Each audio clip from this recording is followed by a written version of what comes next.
Welcome to my Life Skills channel.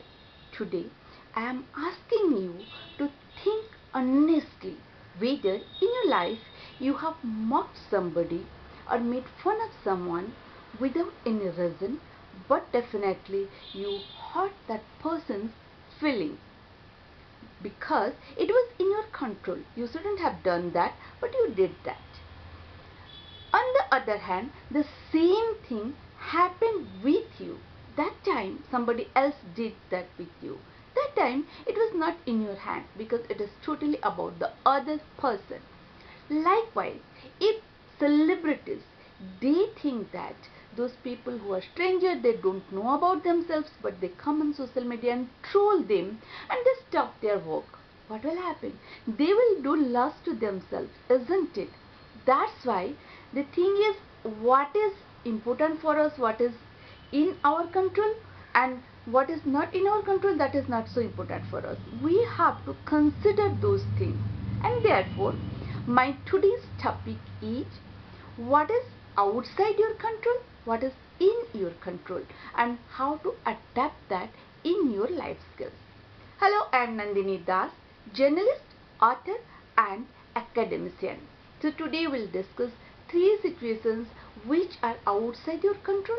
Then we'll talk about some other practices or situations which are in your control that you can practice, manage in your life skills.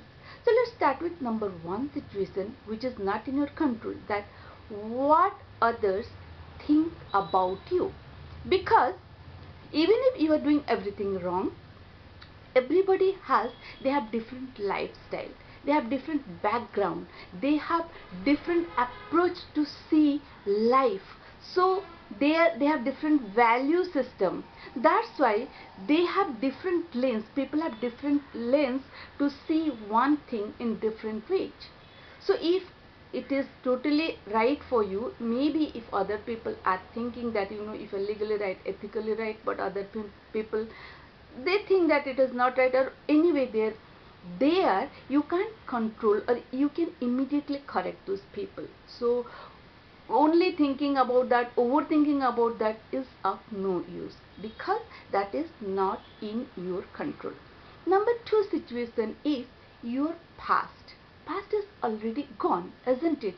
Suppose you think that 10 years ago, if I would have studied this subject, then today I would have a good job. And thinking about the past, you are ruining your present and you are not working for the future. So that is of not use because it's already gone. Number 3 situation is accidental challenges. Suppose it is not rainy season, the weather is good, you went outside and suddenly it started raining. So that was not in your control, isn't it? Or earthquake came, that is not in your control.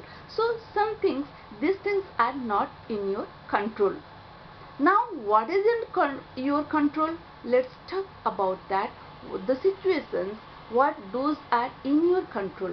Number 1 is how you react to those situations which are not in your control. Just today, previously I said that, like how you others, what others are thinking about you, your past, or certain challenges, immediate challenges, accidental challenges.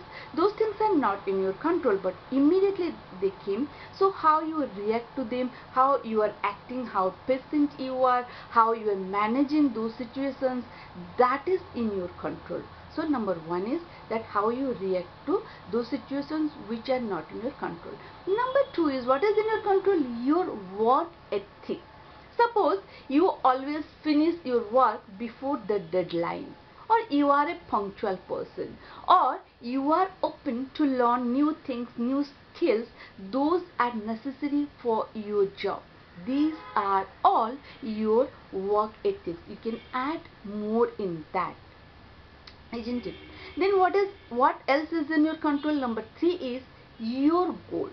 Because your goal is your goal, you know that why you are chasing that goal, you cherish that goal. Maybe other person, they can't understand your goal, that's why they may deviate you. They might think that no, this is not suitable for you, you can't do that. But if you know that why you are chasing your goal and you are really working for that, then that is your control. It's not like that if other people say that you shouldn't do, you will stop, because you know that why you are doing, you are your potential and you are doing that. That's why you chase your goal, because your goal is your goal, that is in your control. Then what next is in your control? Fourth is who you think you are, because there is a saying that if you don't respect yourself, don't expect others to respect you. That means I'm not talking about overconfidence or underconfidence, but you should know your worth. As I said previously, in the what others are thinking about, because different people have different way of thinking, different way of, they came to different background, different things, they have a different approach to life. So who you are, if you know your worth, you shouldn't bother about others what they are thinking, because you know who you are, right? So that is number 4, that is in your control, that you should not be affected that what others are thinking about you. But I am not telling that you should be overconfident, but you really, know your own potential. Then number 5 thing what is in your control is, I'll tell 3 things. First is you set boundaries. You know how to set boundaries. Suppose sometimes we become emotional or something like that, or being people pleaser, we are hesitant to say no. But it is in your control. If certain things, those are not really good for you, you can say no. That is setting boundaries. Then your everyday habit, day-to-day life, what is it is good for you or not. Then third is your adaptability to situations, different times, different situations you have to face, and how you are adapting those situations. So these things are all in your control. Now the crux is, what is not in your control, you shouldn't bother much about that, because we are all human beings, so it will bother you definitely. But how first you come out of that, and what you need to focus in, what is in your control, then you can manage, in your life skill. That is the life skill you need to practice, that how to avoid, or how to manage, how to face what is not in your control, and what is in your control, how to boost that what is in your control. Then you can make your life better. And I hope you like this topic, and don't forget to like, share and subscribe my channel. See you soon. Till then, have a good time. Bye bye.